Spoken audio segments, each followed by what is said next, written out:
eternal victim when the helpless one is actually running the game.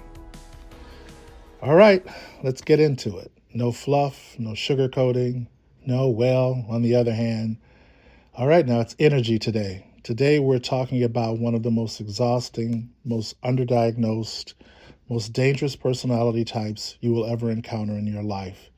And I say dangerous because they don't look dangerous, they look sad, they look tired. They always look like something just happened to them. I'm talking about the professional victim. And before anybody comes for me, I'm not talking about people who have genuinely been hurt, genuinely been wronged, or in actual danger. That is a completely different conversation.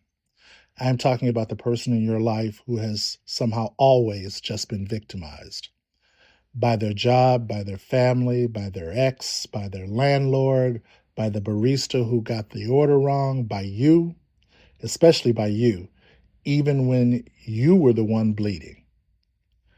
You get the idea. Okay, let's go.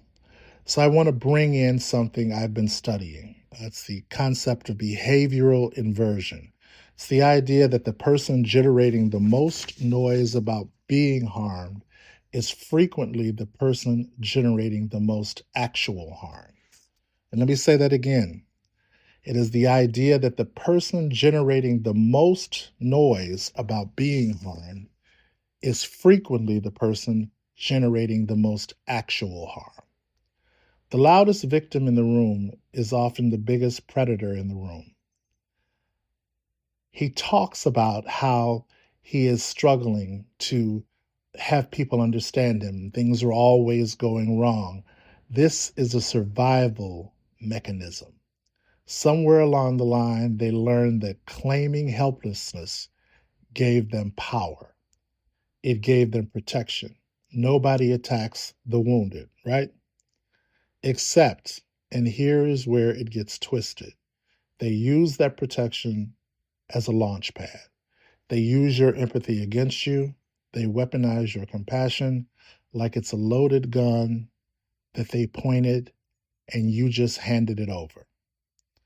And most of us, we don't even realize it's happening until we're the ones sitting there wondering what the hell just occurred. Let me give you the profile because these people have patterns, and once you see them, you can't unsee them. Number one, the story always shifts, but they're always the injured party.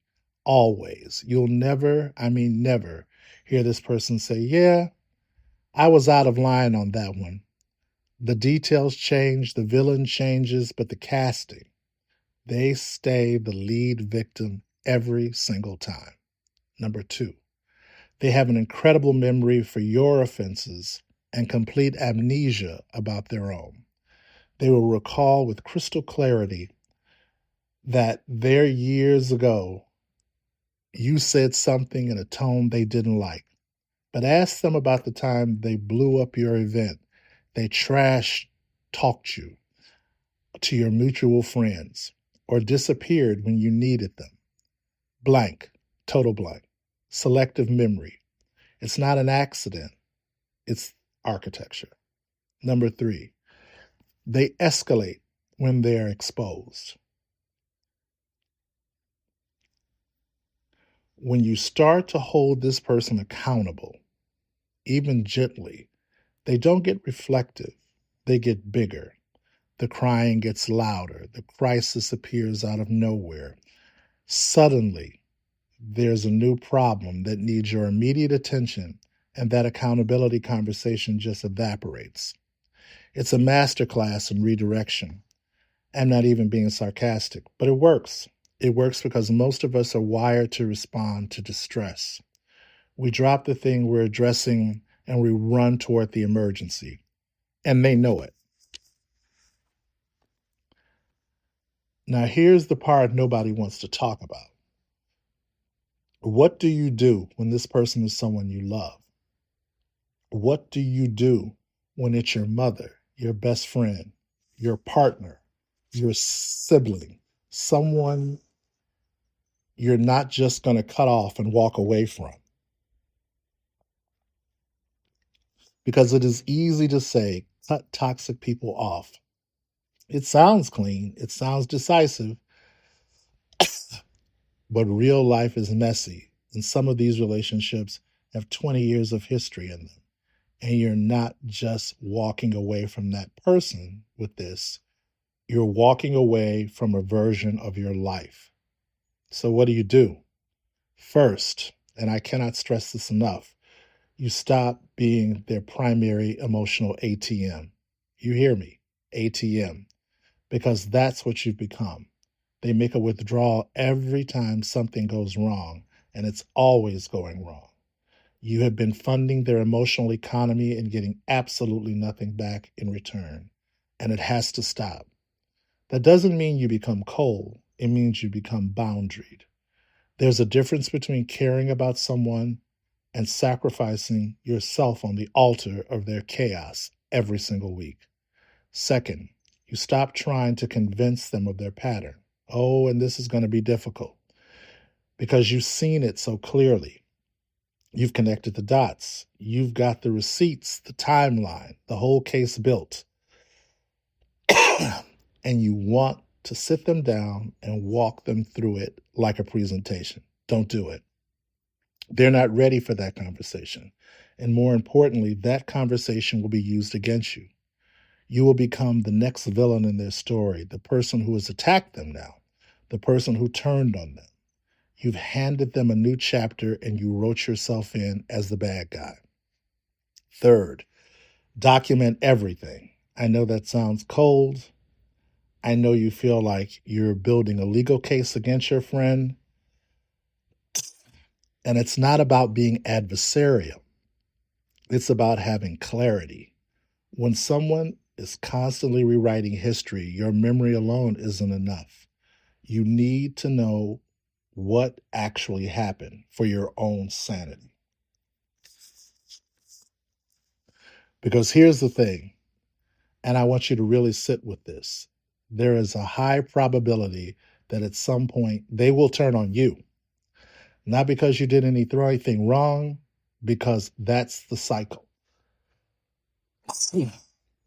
You will eventually reach a limit. You will eventually say no or set a boundary or just not be available in the way they need you to be available. And in that moment, you will be recast overnight from loyal friend to the source of their suffering. I've seen it happen. You've probably seen it happen too. Maybe it's already happened to you. And that's why you're listening to this right now. So here's how you protect yourself. Keep your circle informed without gossiping. You don't need to run a smear campaign, but the people who matter in your life should have a general sense of the dynamics in this relationship, not the drama, the pattern. Because when this person starts their narrative about you, you don't want it to be the first time your people are hearing your name in a negative context. Don't isolate. This is key. Professional victims often, not always, but often, do better the more isolated you are from other support systems. The more you're just relying on that one relationship, the more power it holds. Stay connected, stay rooted, have your people, and then know your exit. Even if you're not ready to use it, know what it looks like. Know what the version of this looks like when you decide enough is enough. Having that clarity doesn't mean you're leaving tomorrow. It means you're not trapped.